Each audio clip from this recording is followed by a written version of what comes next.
see a lot of people having difficulties with compression, and maybe one thing that I do uncommon is I rarely actually use compression. I use mostly saturation to compress. Mm-hmm. Maybe that's a good point. Yeah, because you can add color, and in the end, like a lot of these compressors that we love are also just coloring. I love a nice sub, so I try to push those the bass to reach lower frequencies as well. And then if you fix the phase, it gets a lot better. This is the Self-Recording Band Podcast, the show where we help you make exciting records on your own, wherever you are, DIY style. Let's go.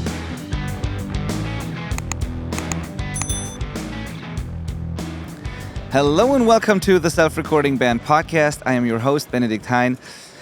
We are streaming live from Studioszene 2024 in Hamburg. We are on the studio sofa. The guys of Sound and Recording let us use the sofa for these 3 days, and it's been a lot of fun so far. I'm here with my friend and co-host, Malcolm Owen Flood, and we are joined by Julia Borelli today. So, hello, Julia. Thank you so much for taking the time to do this. Thank you for having me. That's an absolute pleasure.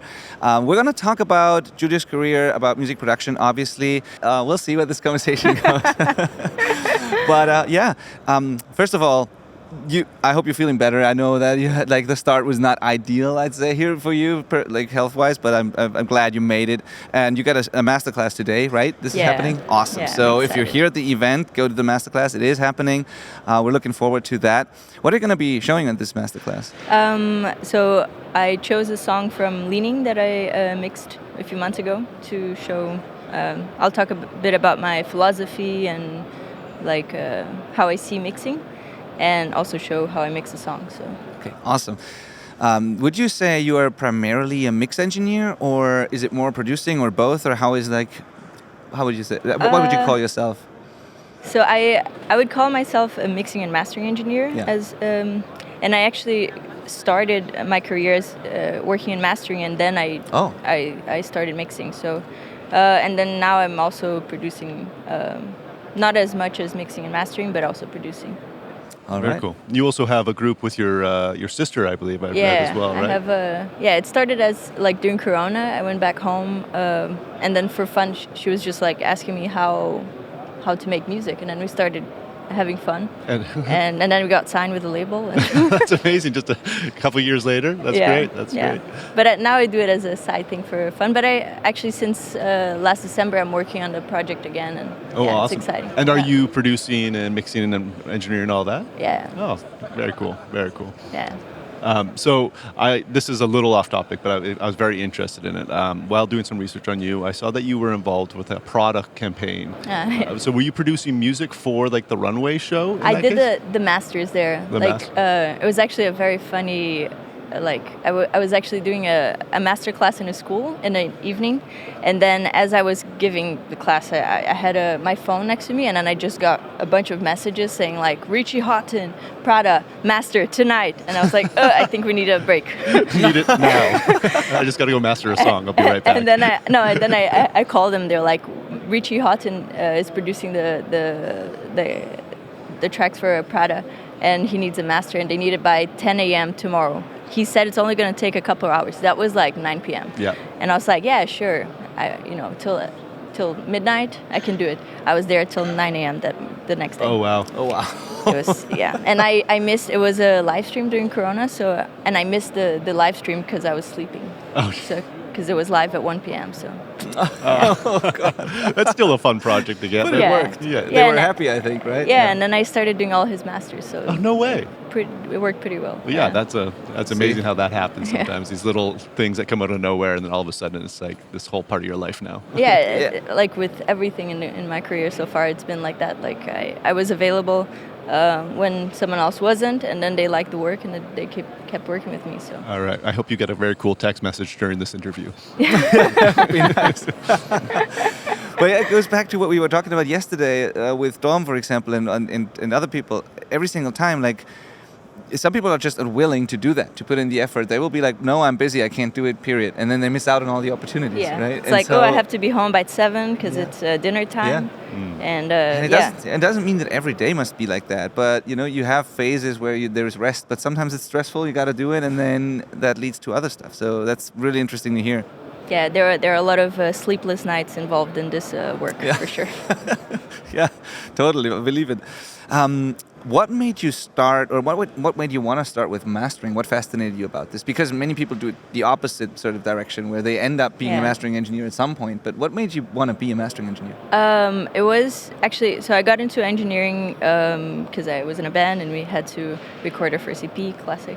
And on one of the recording sessions that we had, I became friends with the engineer in that studio, and he had a friend that is a top mastering engineer in Brazil, and he needed an assistant, so he connected us, and then I started assisting him, and he's like, I'm very grateful for him, and I learned so much from him. So all right, yeah.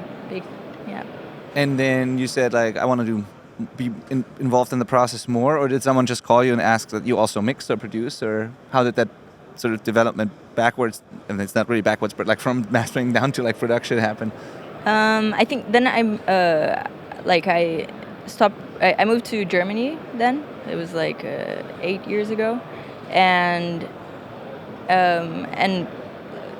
I guess it just happened. Like a lot of the artists that I work with are in the electronic scene, so and most of them mix themselves, and then I would master for them, and then at some point they were like, oh, can you also mix? And then I started also mixing for them. Yeah.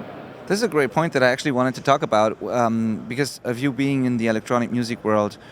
I feel like in that world the lines between production, mixing, and mastering are kind of a little blurred sometimes compared to like the rock world often. I mean, we also have self-mixing bands and all that, but like a lot of the people who primarily make music on the computer, they start writing, and before they know it, they're already mixing, and then at some point it's done. But it's this one process oftentimes. Like sometimes they leave out the mastering, but like do you agree? Like I feel that's different compared to like the rock world a little bit. And where, like, is there a clear line where you say like, no, that's typically where I start mixing? I feel like a lot of people mix this up.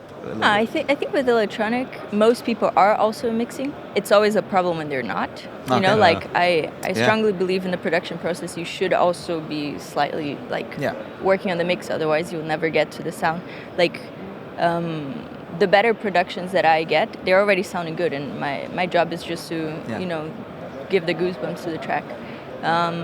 It's often a problem, and usually a production problem, when people are expecting that the mix will save it, and then the master will save it. Yeah.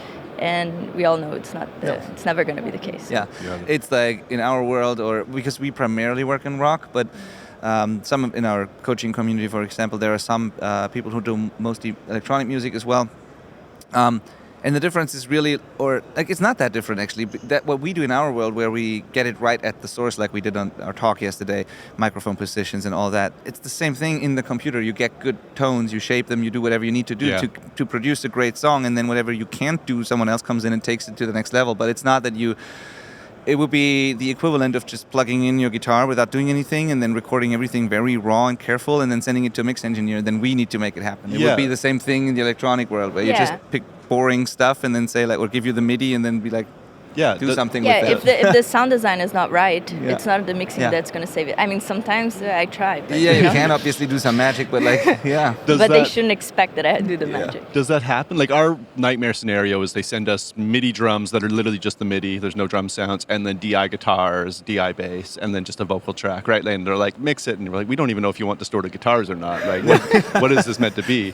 That's our nightmare. Does that happen with you? Whether they're like. There's like a placeholder kick. There's a placeholder snare sound. The synth I really don't like. Can you just swap that out for something good? Like, do they?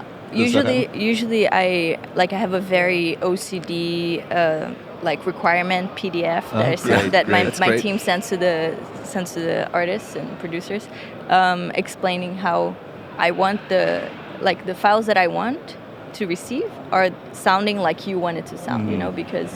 So much of that is production and 100%. Yeah. That's I think Warren coined that. But the scenario we just described, he's encountered as well. And he's like, at that point, you're producing the song. You're not mixing it. Yes. And that's it's not okay. Yeah. And it's like, especially, I mean, 99% of the tracks that I work in, like I'm alone in the studio, you know, because they're touring or they're everywhere in the world. So. I can't guess what they want with that, you know. You're not. It's not like they're in the room with you giving feedback. It doesn't work. Yeah. So. Yeah, that makes sense to me. Where is your studio? I'm based in Berlin. In Berlin? Cool. Yeah. Awesome. I got to get to Berlin. Everybody's been from Berlin lately. Berlin has a great electronic music scene. It does. Also, I feel like it's growing in all genres. I love how creative it is, and in the winter it's pretty bad, but in the summer it's great. In the winter I'm just in the studio. Yeah, please. A good friend of mine that I told you about, Philip, who just his YouTube channel exploded over the last year. He went from Bavaria. He moved to Berlin because of the electronic music scene. He's doing pretty well he now moves to Spain, actually, Manel.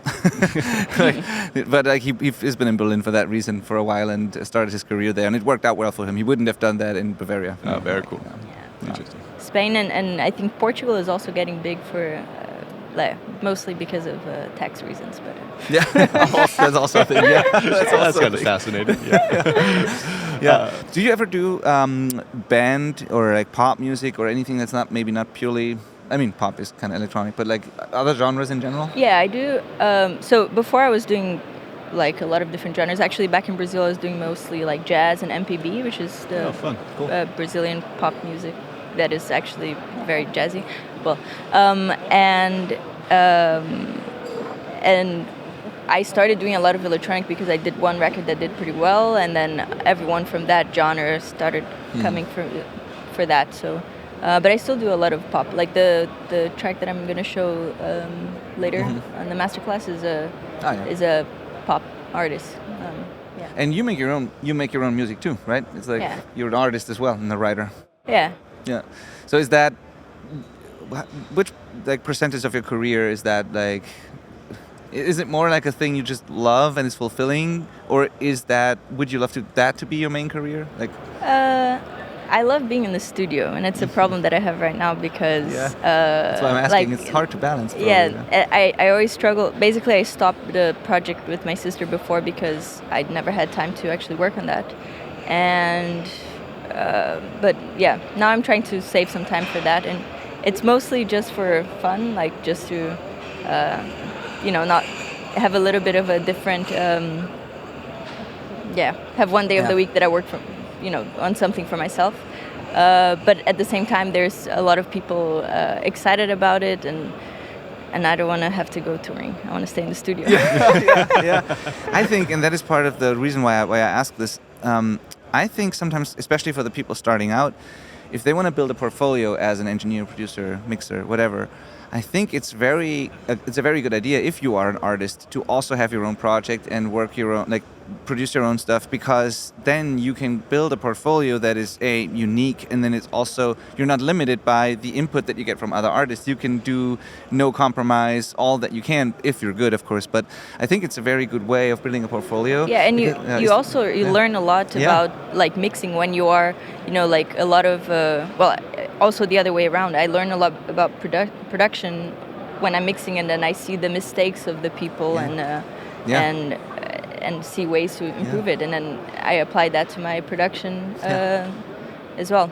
Yeah, because I see a lot of people when I go to their websites and then I listen to their portfolio and I'm like, none of that really sounds really good, but and then I talk to them and they say, it's not because the band was really bad and the source tracks were bad and that's all I could do. And I was like, but you're a musician yourself. Just record a song and make it sound good and put that on your player instead of being limited by the artists you work with. If you really if you are good, then make your own stuff. And also for networking, I've always been in bands. It was never my career. It was always a hobby thing. But the amount of people I met on tour and with the labels and the connections we have, I don't think I would have a career if I wouldn't have been in bands for 15 years, honestly. Finding the bands you would work with. Yeah, totally. Yeah, so networking is 50% of the work, because I do see also the higher I go in my career, the easier it is to mix, because the productions are better and the quality of the work is better. If the band is not good, your mix is never going to sound impressive, because in the end a lot of it is also subjective. Absolutely. Yeah. You're working with a management now, right?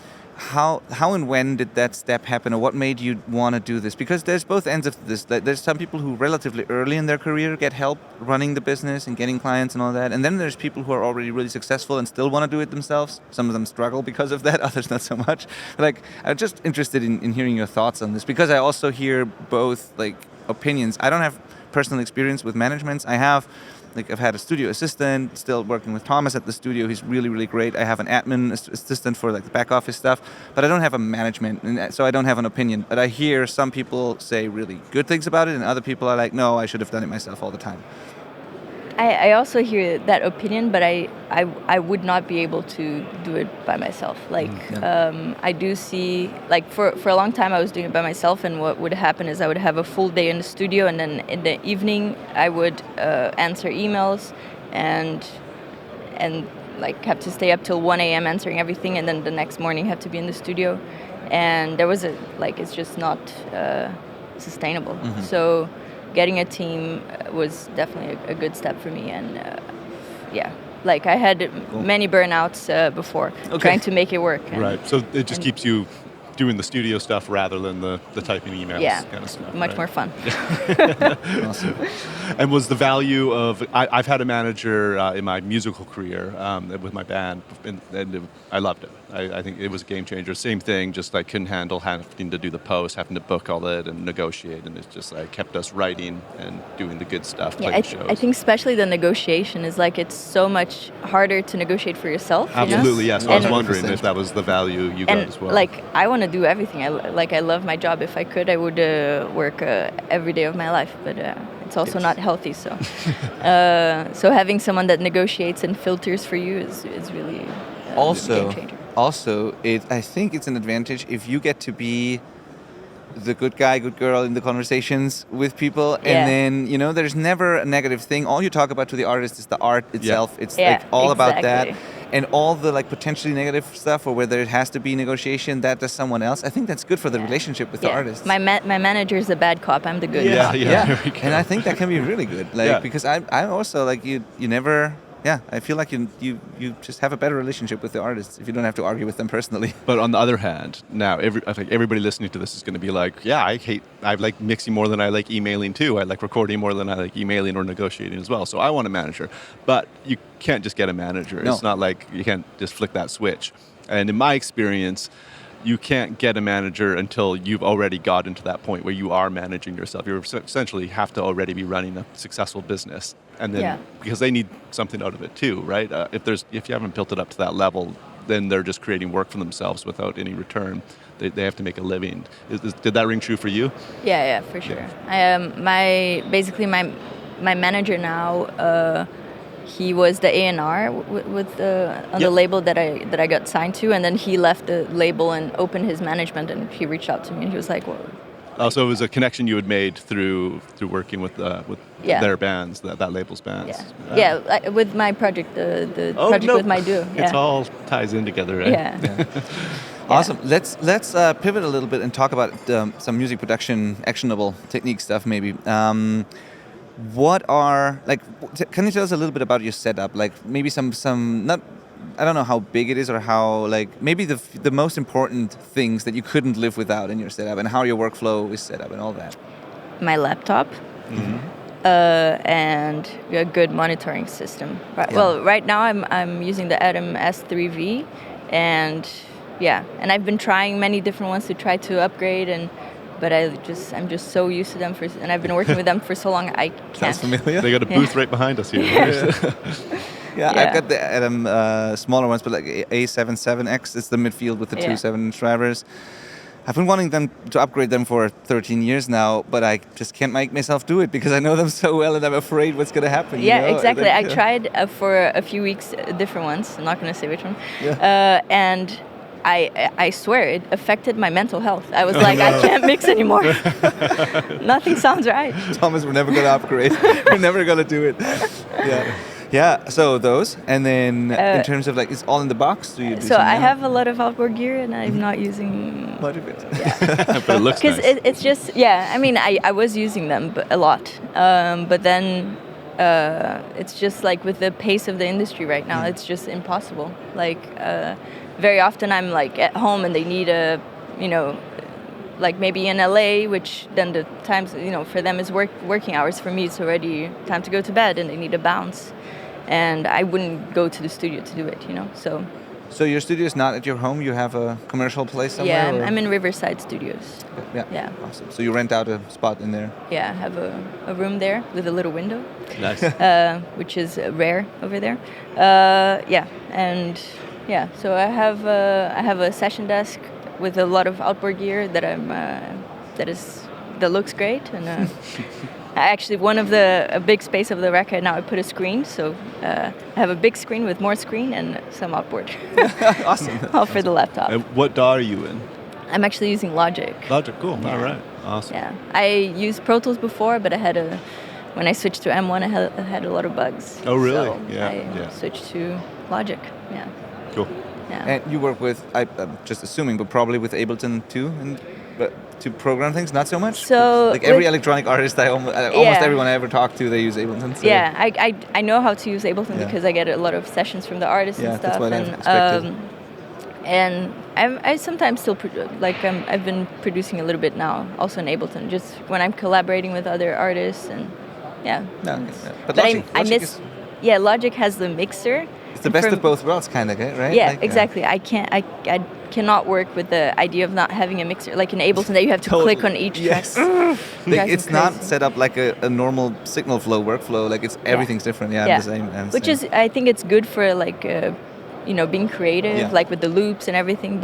And the MIDI workflow is kind of powerful. But I hear you. It's not a mixing console. Yeah. What DAW are you guys using? Well, Benny's a Cubase user and I'm a Pro Tools user. I struggled through the M1 changes. I've got a pretty stable rig right now, though. Now I heard it's a lot better, but I'm already past it. Yeah, well, I was curious because like you made the change after a long time with Pro Tools, I'm sure, because the M1 chip's pretty recent, relatively. So how did that change go?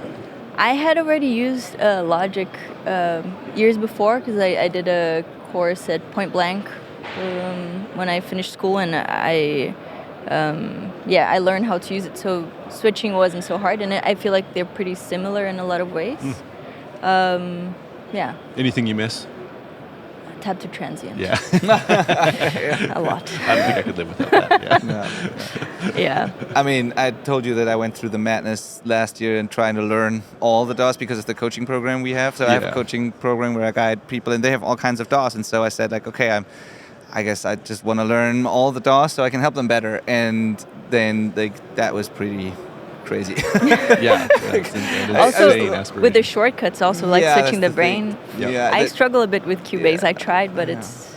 Yeah, I love Logic. Like Logic makes sense to me. Cubase makes sense to me. Pro Tools also makes sense, but doesn't feel as smooth to me and misses some features. Reaper is like I'm looking at a Windows 95 machine or something like that. I can't handle that user interface. Studio One is similar to Cubase. Ableton is like a different thing, but I just have to have the thing I'm used to. I think everyone's like that a little bit. Yeah, I think so too. And then in terms of favorite sound tools, whatever that might be, could be plugins, could be hardware. Is there certain go-tos you just cannot live without, or maybe things you just do almost every time because it just works regardless of the song? Yeah, I always mix coming from a template that I have that has a lot of different selection of things, right? Just so I can be quick and always working with fresh ears. Having to choose. I do really love split EQ. I've been using a lot Space Control now from Acoustica Audio. What else? Sugar. Oh yeah, it's from the Pure Mix guys, right? Yeah, the multi-band enhancer. I use that a lot. Oh, that's good. That's a good one. I'm curious about loudness in your genre because there's a lot of low end typically, right? So getting that crazy loud, which often it seems to be pretty loud, right? Yeah. Is there any tips to pulling that off? I think getting the low end right on the mix process is very important. I was just doing a master last week actually that had a tricky low end, not very clean, and like the phase of the kick was wrong with the bass and stuff. And I had to actually ask them to fix the pre-master. And yeah, then it's impossible to get it loud, right? Because so like getting the mix right is a great step too, and gain staging right also throughout the process is very important to reach. Because very loud masters. Because in the electronic scene, of course they're actually playing, like they're DJing the tracks that I'm mastering, so they want very loud, like -7 loops. For sure. Yeah. So and I think that's interesting that you're the second mastering engineer we've talked to in 2 days that has talked about making requests to have the mix sent back to them corrected. Yeah. Very necessary. Yeah, like for a long time in my career, I was just trying to make it work and suffering to, like, and it doesn't make sense. Like, that's a problem in the mix. It should be fixed in the mix. Yeah. And it's going to benefit them as well, right? It'll benefit the mix engineer as well if you're mastering it, and it'll benefit the recording engineer, the artist. Everybody wins. Yeah, what we want is a great sounding record, so like why not collaborate on reaching that? Yeah, I guess the fear is like offending somebody, right? Like that's there's always the way. I feel like a lot of my work is also the psychology of how to communicate things. Yes, So in that situation, curious because you have a manager, do you get the manager to do it, or do I you feel like handle it's. that one? I think, from my experience, I think going the personal way of like me reaching out to them, especially. I mean, sometimes. A lot of them like talking on WhatsApp, which I try to avoid, but it's impossible. Yeah.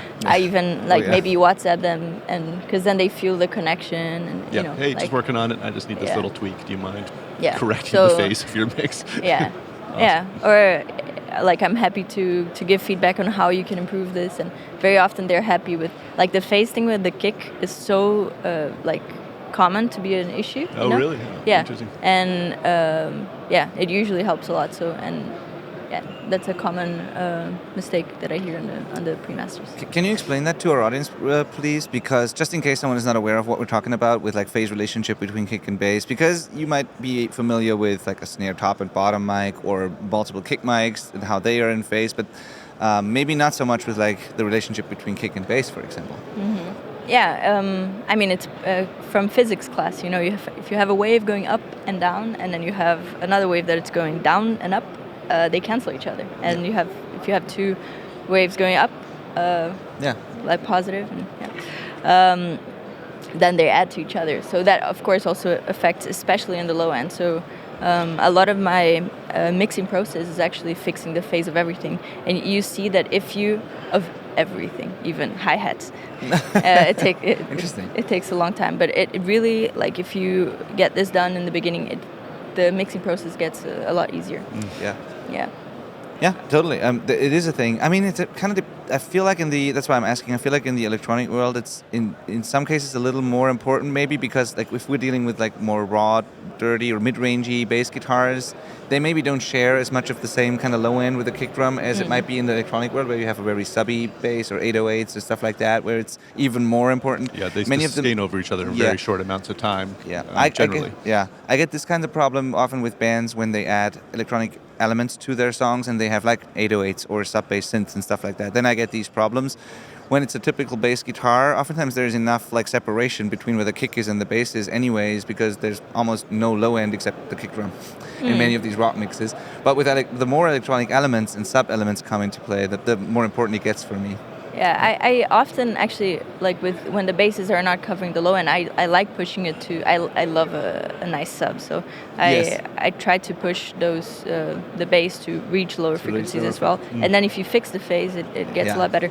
And I feel like also with the low mids, you get a lot more space and Are you generally just zooming in on a couple transients and taking a peek, or are you? You don't have to have the transients, so maybe it's just quicker to use your ears. I used to do it that way, but the problem is sometimes they want to replace files, and then you have to do it all again, and it's all different. So and then I started doing just with the gain plugin, just swapping the phase and going one by one swapping. Like that's one thing that it's on every track on my template is the gain plugin with the phase swapped, and then I just go one by one switching and seeing what sounds better.